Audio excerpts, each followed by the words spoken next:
চাউলের গুঁড়া ছাড়াই এরকম ফুলকো আর নরম তুলতুলে পিঠা চাইলে কিন্তু আপনিও বানাতে পারেন। আর পিঠাগুলি একবার বানিয়ে 4 থেকে 5 দিন পর্যন্ত রুম টেম্পারেচারে রেখেই খাওয়া যাবে। তবে পিঠাগুলি কিন্তু শক্ত হবে না।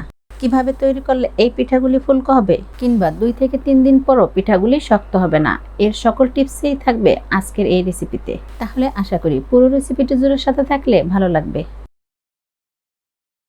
এই তো আজকের এই পিঠাগুলি বানানোর জন্য আমার প্রথমেই লাগছে সুজি। আর এখানে আমি সুজি নিব 1.5 কাপ পরিমাণ। আর সুজি দিয়ে পোয়া পিঠা তৈরি করার ক্ষেত্রে ময়দা কিন্তু এর ডাবল দিতে হবে। যেহেতু আমি 1.5 কাপ পরিমাণ সুজি নিয়েছি, তাই এখন ময়দা নিব 3 কাপ পরিমাণ। ময়দা দেওয়া হলে এখন দিব চিনি। আর আমি যে পরিমাণ সুজি আর ময়দা ব্যবহার করেছি তার জন্য চিনি লাগবে 2 কাপ পরিমাণ। সাথে দিব হাফ চা চামচ পরিমাণ লবণ। এই সব কিছু দেওয়ার পর এখন পিঠার যে ব্যাটার ওটা তৈরি করার জন্য 1.5 কাপ পরিমাণ দিব পানি। আর পানি কিন্তু একেবারে বেশি করে দেওয়া যাবে না, এই সব কিছু একসাথে মেশাতে হবে আর বুঝে শুনে পানি দিতে হবে। এছাড়া পরবর্তীতে কিন্তু চিনিটা গলেও অনেকটা পানি ছাড়বে।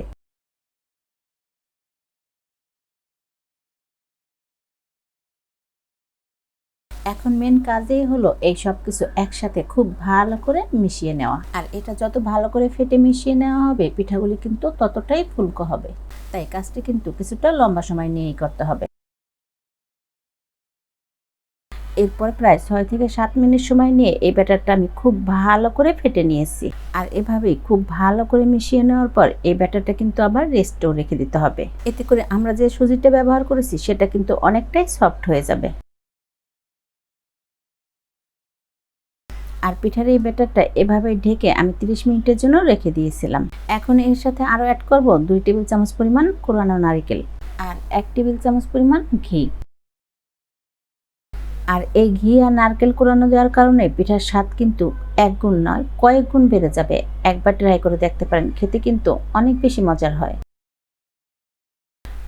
এখন এই সব কিছু আবারও একসাথে খুব ভালো করে মিশিয়ে নেব। আর মিশিয়ে নেওয়ার এই পর্যায়ে কিন্তু আমার কাছে ব্যাটারটা কিছুটা ঘন মনে হচ্ছে, তাই পানি দিয়ে এই ব্যাটারটা আরও কিছুটা পাতলা করে নিতে হবে। আর পিঠার এই ব্যাটারটা তৈরি করতে আমার সর্বমোট 3 কাপ পরিমাণ পানি লেগেছে।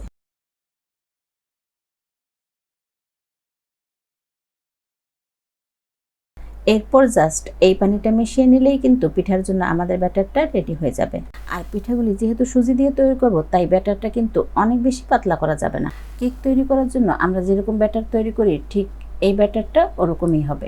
এই তো ব্যাটারের ঘনত্বটা একবারে অনেক বেশি ঘনও না, আবার খুব যে পাতলা তাও কিন্তু না। এরপর পিঠাগুলি ভাজতে চলে এলাম।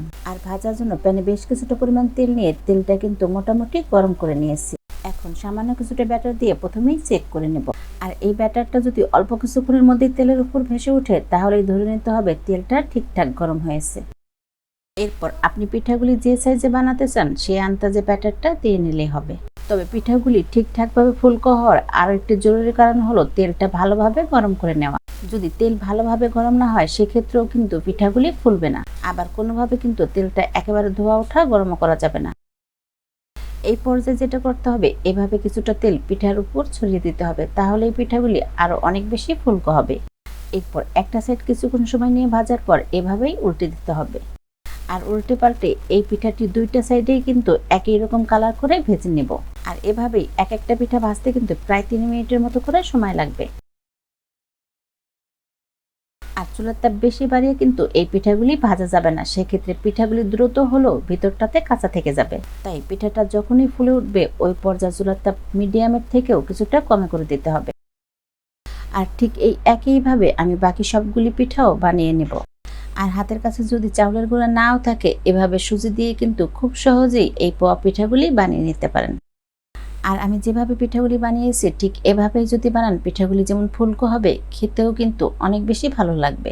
তাহলে আশা করছি খুব সহজভাবে তৈরি করা পিঠার এই রেসিপিটি একবার হলো ট্রাই করে দেখবেন, ভালো লাগবে। আর আজকের মতো পিঠার এই রেসিপিটি এখানেই শেষ করছি। সবাই অনেক বেশি ভালো থাকেন, নিরাপদে থাকেন। আল্লাহ হাফেজ।